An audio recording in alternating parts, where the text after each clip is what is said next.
carriera professionale nella Polizia di Stato. Non ha mai sopito l'entusiasmo nel combattere la criminalità, in tutte le sue espressioni, dalla lotta alle mafie al contrasto delle infiltrazioni criminali nell'economia, fino alla prevenzione della violenza di genere, ponendosi al servizio dello Stato con abnegazione e vocazione è un punto di riferimento a garanzia della convivenza civile e della legalità, quale alta inclinazione alla pace.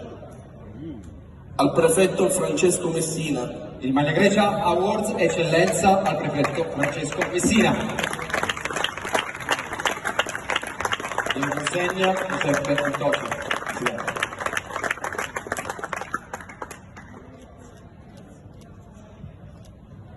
Qual è la parola anche per lei che porterà con sé nel 2021-22? Grazie, buonasera a tutti. Guardi, io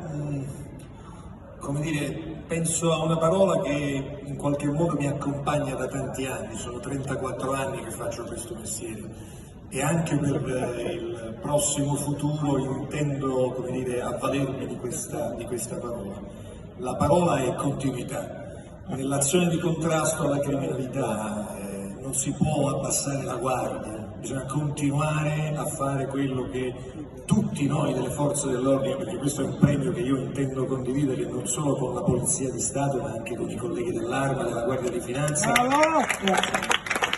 perché noi facciamo questo lavoro con molta convinzione, dobbiamo continueremo la guerra, devo usare purtroppo questo termine bellico, non è finita e quindi anche per il prossimo anno saremo sulle barricate lavorando per il Paese, perché questo Paese e questa democrazia lo meritano.